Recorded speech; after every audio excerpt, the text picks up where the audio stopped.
Okay, quick update on where I've been for, well, not quick, a little more detailed than quick.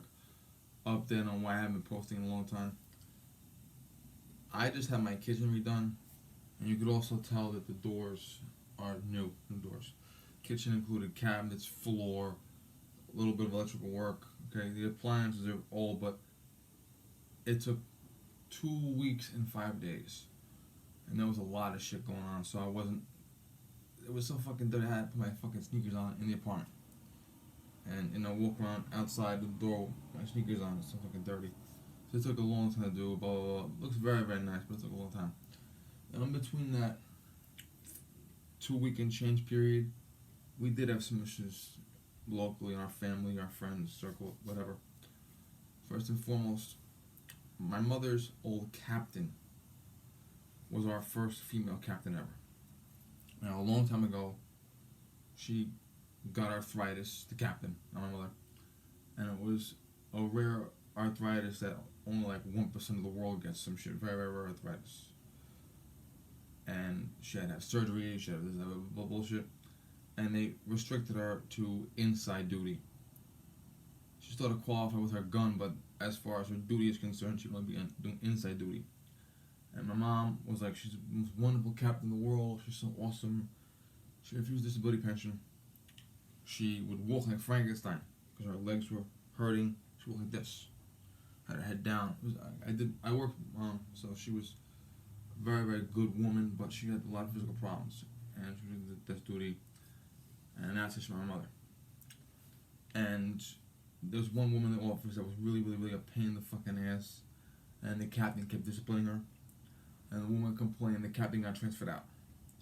She got transferred to community affairs, and community affairs, what they do is drug abuse resistance education. Dare, they do help you with how to put the car seat in. They hand out gun locks. Okay, they do a lot of community affairs. They're actual cops who do community shit. And she told my mother, I like this job. I'm with cops now again, and I like working with this job. It was mostly inside work for her because she was the captain. She gave the orders out. Wasn't a lot of physical contact. Wasn't a lot of anything like that. But she liked that job. In fact, I did 2 days of my internship with her in 2008, and they do sex offender awareness, sex offender registration, stuff like that. And she liked the job. And then one day, a few years ago, she's doing sex offender awareness, where she goes, her and her sergeant, also a woman, go to a sex offender's house, ring the bell, we go to the police, we know who you are, we know what you did, we have your parole officer's phone number, okay, you're gonna do this, you're not gonna do that, we're gonna be watching you, we'll fucking arrest you, blah blah blah. Her and her sergeant go outside, slip off the fucking curb, hits her ankle, breaks her ankle, fuck this, I'm retired. Over the next few years, her and my mother were very close together, closer than most civilians would be with supervisors. And the captain had a lot of problems. Problems with knees, problems with ankles, heart problems, back problems, spine problems, neck problems, all these fucking problems, physical problems. All these problems.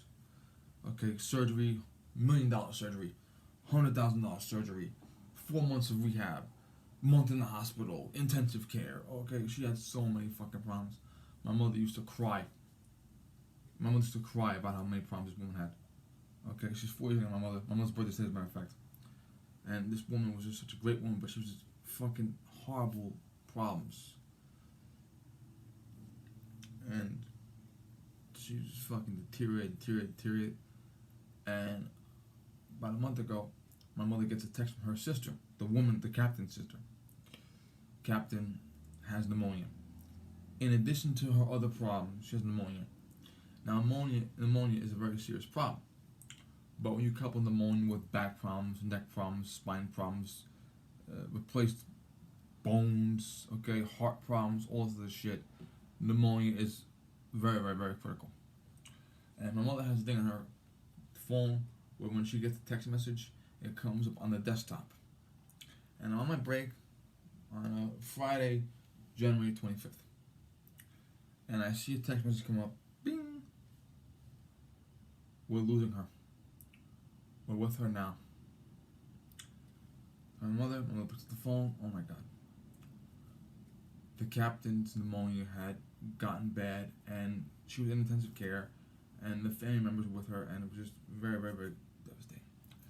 And we're like, oh God. And in my mind, I was like, she'll be covered. She'll be fine. I was in such denial. In fact, I actually told him I can't breathe. I can't breathe right now. I was like, I gotta go to the store. I go, okay, we're going to the store. And I'm like, I can't breathe right now. I'm so fucking. Ugh. So after the store, I have to go back to work. I'm filling up my car, the gas tank in my car. I have Bluetooth in my phone, but I'm finishing the gas tank, wash my hands in the wipes, get in the car. As I'm getting in the car, my phone rings. It's my mother. Not a text, a fucking phone call. On the phone crying. Captain died. And I was in the car, and I'm like, oh God, I'm actually getting emotional thinking about it. Jesus Christ. I'm actually crying. And I hung up the phone. I had to drive to headquarters, and I'm crying at headquarters. And I pull into headquarters, and I say, you know what? I gotta do this shift. I gotta get back on the street and do this whole fucking shift. And I can't just go home and cry. I can't, because if I go home, someone else has to come in and do my job for me. And if you knew this woman, you were like, you can't do that. That would be a dishonor to her memory. I can't just go. I have to do my job. And it was no big deal. It was a standard shift. I had to make way for a fucking fire truck. Just standard bullshit. No catastrophes and shit like that, thank God. And I was gonna get because I had my fucking full-grown beard. My hair was thick. I said, okay, shave Sunday, buzz it off Sunday. Go to the barber on Monday because we have to take a shower, go home, get dressed, real nice for the kids, So I went to the barber on Monday, the 27th, and I come home.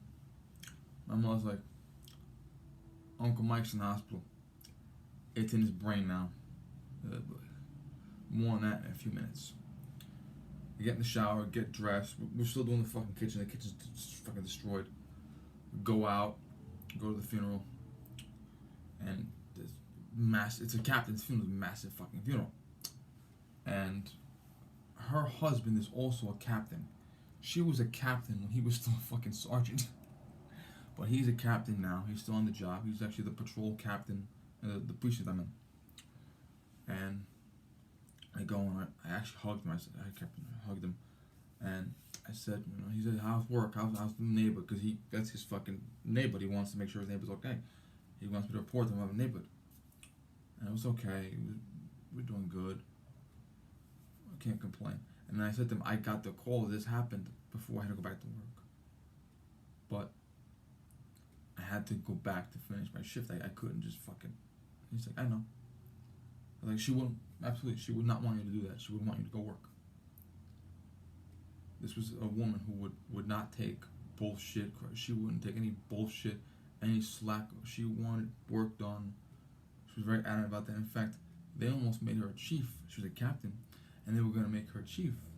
And before they made her a chief, they said, would you like to be a chief? And I said, yes, I would love to be a chief. I'm not taking your shit. I'm not taking his shit. I'm not taking your shit.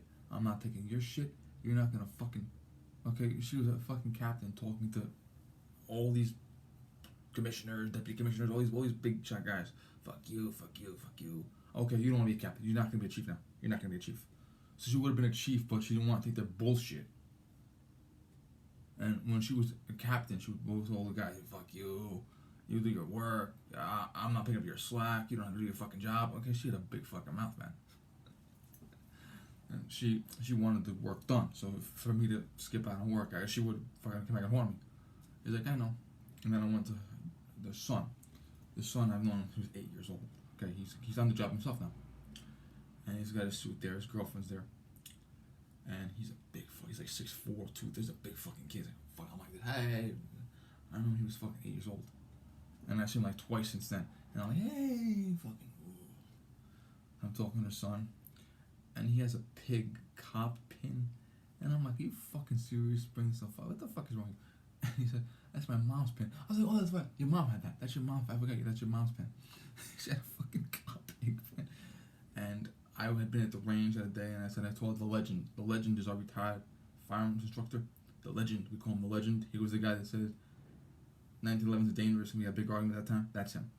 And I said, I saw the legend. He didn't know mom passed. I told him your mom passed away. Okay, and he let me shoot his Glock 43X. Video coming up soon. I'm like, oh yeah. And then we're talking about him for a few minutes, and he's the type of guy. And I even said to the son, I said, if he wasn't a cop, he'd get shot. Okay, this is a retired cop. He says shit that you would get shot for saying. Okay, he says cops are dog shit. He says cops are stupid, but he's a legendary figure, so we let him do whatever the fuck he wants. Okay, and we're talking, and see, he was upset his mom passed away, but as he told my mother a minute earlier, she's at peace now. And he wanted to keep a cheerful attitude. So a lot of times you go to funerals and there'll be people that'll be laughing and shaking hands, but they want to have a cheerful attitude. They don't want to be sad. So I was trying to keep him happy, keep him cheerful. He was very nice to see him, happy to see me. And then I walked away. I saw one of the foot patrol guy that I saw in my neighborhood for a while. Danny, he was there. He's in a different section now, so I don't see him that much over anymore. And I said to the son, I said, Danny's here. I said, thank guy's on our fucking side, right? Because this guy, Danny's a fucking short Irish guy. But trust me when I tell you, you don't want to be on the other side as him. Okay, you want him on your side, because you don't want to So I go there, and I go outside, and I see the guy who went to high school. He's a year older than me. He became a lieutenant now. And I'm like, hey, lieutenant. It's lieutenant now, hey. You're welcome. What? Remember last year, the car coming down with my top 10 saves? He was crossing the yellow line, coming down the hill by me. And I'm in the middle of the road, yelling at all the cars to get out of his way. I'm risking my own fucking life to save him. Blah, blah, blah, blah, blah. Car's coming down the road. I hold the car. He comes flying on the fucking road. And if it wasn't for me, that car would have fucking peened him.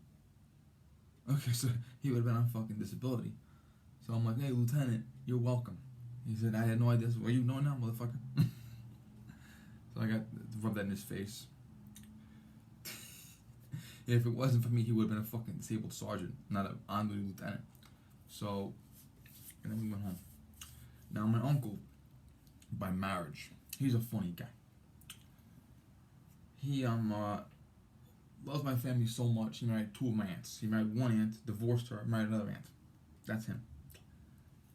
He went into the hospital in November. Now, 20 years ago, my uncle, I gotta take care of my wife, the one I'm married to now. I gotta make sure she has money. I gotta put this in her name. I gotta do the will. I'm so worried about her. What if I die one day? Motherfucker. He goes to the hospital in November. They notice a mass on his lung. Sir, we'd like to look at your mass if you please. No, I'm fine. I'm fine. He goes home. They wanted to look at his mass. He said no. Free country, he's an adult. About a month later, my mother's at their apartment. She comes home. Guess who's gonna die in 6 months? He was fucking pale. Okay. So what happened was the day of the captain's funeral, my aunt had called the ambulance and rushed him to the hospital. That mass in his lung. Guess what that was? And it went into his brain. Okay? And that was just it. Now hospice, he was in the hospital and they were giving him what they call hospice services. Now hospice services, sometimes you go to the hospital and have hospice care there. Sometimes you go to a retirement home and have hospice care there. Sometimes they have a dedicated hospital that's just for hospice. Now hospice is a hospital where you go when you have a less than 1% chance of survival. And you go there to die. They give you all the medicine you want. My father had a friend several years ago who was in a hospice. 2003, he had cancer. They allowed the kids to bring cigarettes and alcohol into the hospice. They won't give it to you themselves, but they'll allow you to bring it to your elderly parent, whatever. Because you're going to die. And they figure, you're going to die. Here's the medication. Here's your son who has a bottle of vodka. Your daughter has a carton of cigarettes. You're going to die now. What the fuck? And you basically go there to die. And he was in the hospital. And we can't send him home because he needs health aids. We can't put him here because he's too fucking frail. And they basically said flat out, he's here, and that's it. We're gonna let him be at peace. They just literally, it's death watch. They have a nurse in there with you 24 hours a day, and they literally sit there with their hands folded, wait for you to die. And on Monday, the 4th, National Cancer Day, that's what happened. I'm coming into headquarters, and I get 3 phone calls at once on my Bluetooth. 2 are spam. I hang up, click, hang up, hang up, hang up. Check my phone out. 2 are spam. 1 is my mother. Text my mother. He's gone. Now, I begin to ration this. Without me, without my uncle, I would not be here now. Well, I'm going to explain. My uncle owned a food store many years ago. And my mother worked in that food store. And there was a rival food store, and my uncle bombed them. And while he's in prison, he tells my mother, "There's guys in here that want to be pen pals. If they like you, think you're cute. You want to give me your address?" I was like, "Fuck you, piece of shit. What the fuck is wrong with you?" But my mother continued working in the food store while he was in prison. And my father lived in New Jersey at the time. And the company he's working for is in New York City. And 99% of his contracts are New York City contracts. But the one contract is in Yonkers. He's doing a sign for a car dealership.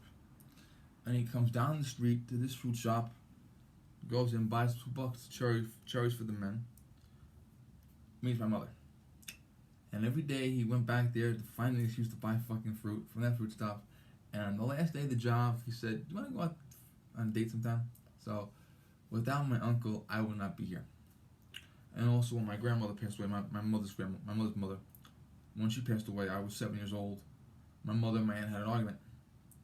And my uncle was the one that said, "You have to make peace with your sister."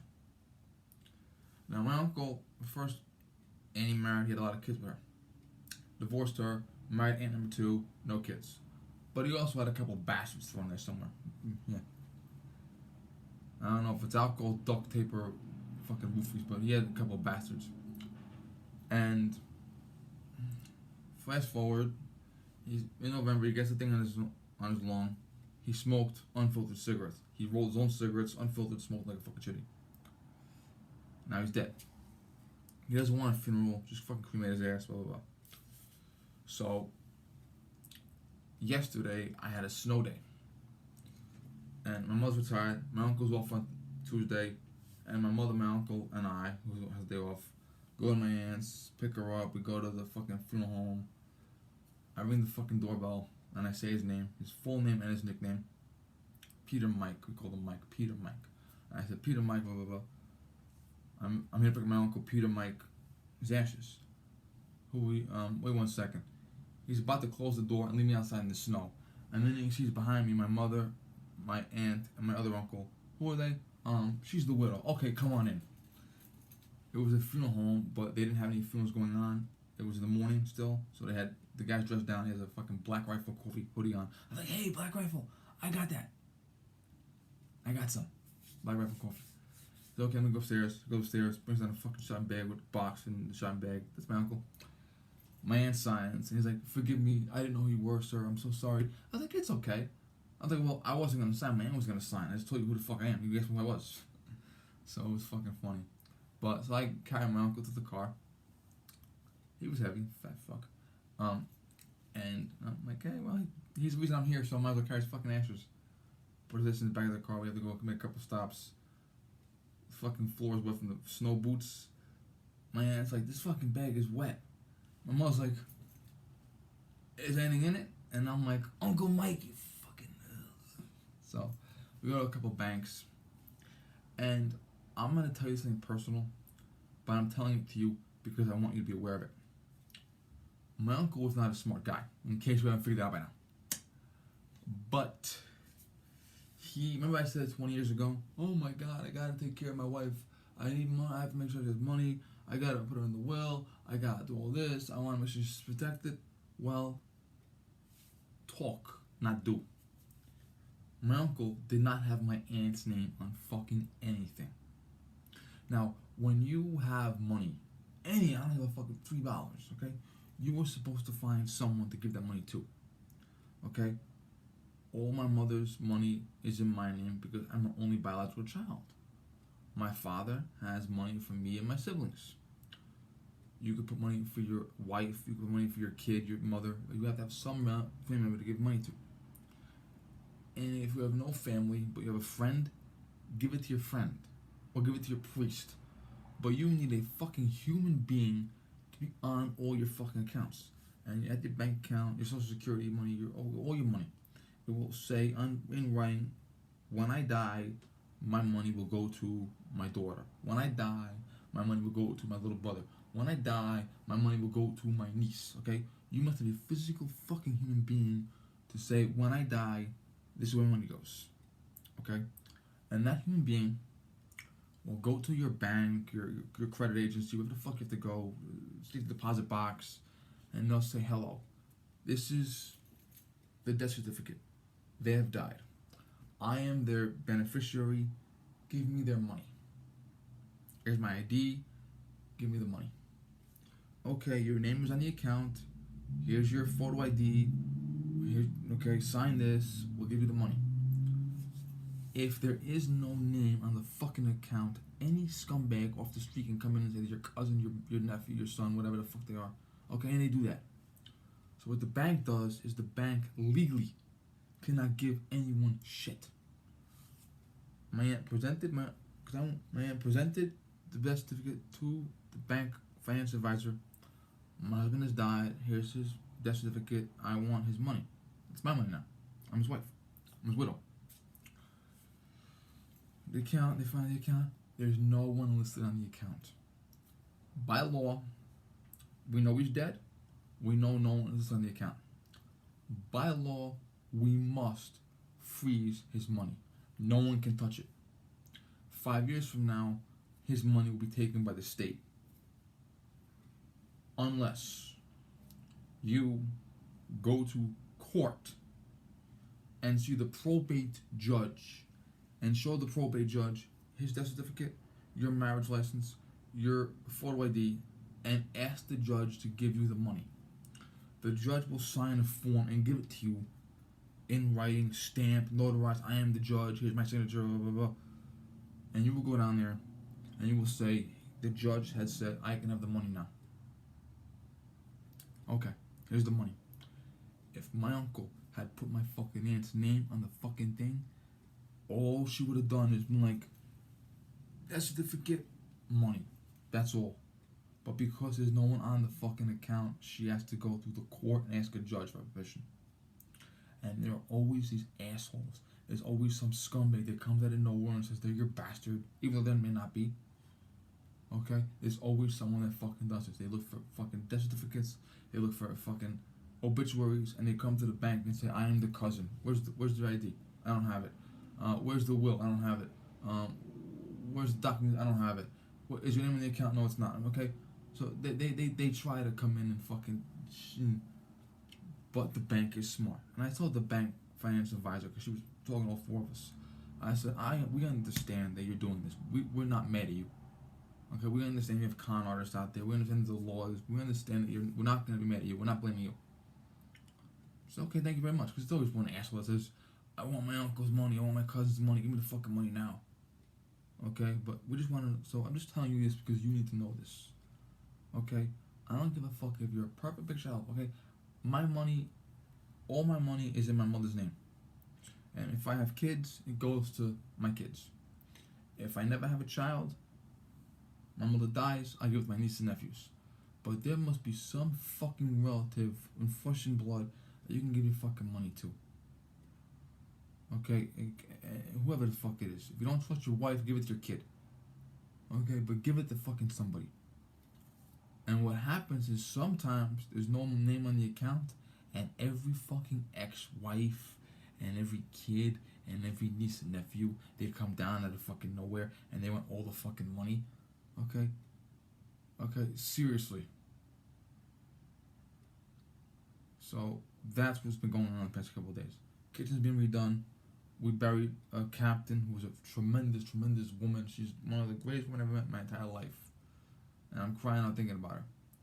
And then we buried my uncle, this fucking smart ass. We cremated his ass. Okay?